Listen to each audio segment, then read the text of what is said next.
I don't know what you were able to see yesterday during the Raiklin report, but I asked Mr. Producer if he could go ahead and live stream the testimony as it was going live of Chief Stephen's son,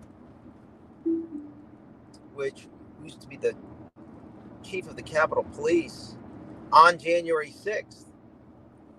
And the big takeaway from yesterday's testimony, it was about 2 hours for the House Admin Committee, was that the main culprits in the, at a minimum, intelligence failure and intentional breach of the Capitol, well, it was Nancy Pelosi, Yogananda Pittman, and then as they start continue their investigation and catch up to my investigation, they're going to see that it was Ray Epps conducting the outer breaches, John Sullivan conducting the inner breach, in coordination and conjunction with federal instigators from DC Metro, FBI, DHS, HSI, was it DHS, CBP, HSI, and maybe some others. That was a big testimony yesterday. But why didn't you hear about yesterday's testimony of Chief Stephen's son? Well, I'll tell you why. It is because the feds didn't want you to know that his testimony was going on, and instead they fed you with a dose of Ray Epps, was charged with a misdemeanor. My guess is he's going to get a $50 fine for it. And they're probably going to pay it for him, right? He's going to fundraise $1 million in order to pay his $50 fine that this lawless and illegitimate executive branch is going to slap him with a trespass misdemeanor, and that's it. Meanwhile, his involvement in the Fed's direction coup on behalf of the legislative branch, meaning Pittman, the two sergeants at arms, and Pelosi, and maybe others, well, that's never going to be investigated by the lawless and illegitimate DOJ. Speaking of lawless and illegitimate DOJ, another hearing today, in addition to the hearing by Chief Son yesterday. So while you were diverted about the Ray Epps misdemeanor and all the media personalities that you think are the experts on January 6th are covering the Ray Epps misdemeanor, the real story, which was covered by One American News, and oh, by the way, shout out to One American News, because they were the only ones there reporting on it, and John Hines, who's the senior congressional correspondent for One American News, I believe they aired his interview with Congressman Loudermilk, which chairs that subcommittee. Additionally, the full interview version, the excerpt is going to be, I think, maybe it was aired yesterday. I'll try to find that and drop it in my Telegram. But yes, on Saturday and Sunday, John Hines has his own show on One American News, and he's going to air, at least he told me about a couple hours ago when I saw him on Capitol Hill, he's going to air the entire interview with Congressman Loudermilk. So stay tuned for that. Now, as far as other hearings, the one from today was pretty big.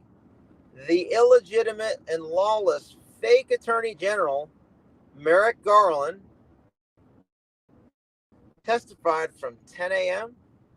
till approximately 3:30 or so. Yeah, that was about a half hour ago it wrapped up. And I wanted to play some of the highlights of his testimony, which consisted of an ultra or a mega marathon's worth of perjury. Now, unfortunately, I have to break the news right now that Jim Jordan decided once again not to arrest Merrick Garland and this lawless and illegitimate executive branch actor. I don't know why. You have to ask Chairman Jordan. He's the one with the authority to go ahead and look over to the Capitol Police and arrest the witness. He also can call up this House Sergeant at Arms and coordinate with Kevin McCarthy to arrest these lawless scum. But he doesn't do that. What does he do instead? He asks them questions and they perjure themselves. So the best colloquy of exposing this illegitimate scum was done by Congressman Matt Gaetz. And the other ones, depending on how much time we have today during the show, Congressman Matt Gaetz' testimony. Let's play that, the 5-minute, not testimony, but the 5-minute colloquy. And then we'll hopefully get into Thomas Massie. Troy Nehls was absolute fire today. And then once again, Congresswoman Victoria Spartz. I need you guys after this to contact her and plead with her to go ahead and run for Congress again because she's considering not running again. Anyway, let's play Mr. Producer, let's roll the cue for the Matt Gaetz colloquy from today's A.G. Garland hearing. Has anyone at the department told President Biden to knock it off with Hunter? I mean, you guys are charging Hunter Biden on some crimes, investigating him on others. You've got the president bringing Hunter Biden around to state dinners. Has anyone told him to knock it off? Our job in the Justice Department is to pursue our cases without reference to what's happening in the outside world. Just yes or no. Have you done that? That is what we do. So it's a no? No one that I know of has spoken to the White House about the Hunter Biden case. I'm wondering this. Okay, I got it. So Hunter Biden is selling art to pay for his $15,000 a month rent in Malibu. How can you guarantee that the people buying that art aren't doing so to gain favor with the president? Job of the Justice Department is to investigate criminal allegations. We have information. Are you investigating this? I mean, someone who bought Hunter Biden's art ended up with a prestigious appointment to a federal position. Doesn't it look weird that he's become this immediate success in the art world as his dad as president of the United States? Isn't that odd? I'm not going to comment about any. Not going to comment, not going to investigate. Right. Well, what I said on day one of this investigation is we're going to follow the money. And right now we followed the money. We found the shell companies. We subpoenaed the bank records of those shell companies. We found wires from 5 different countries, from China to Romania to Ukraine to Russia to Uzbekistan, to the shell companies that were then dispersed to 9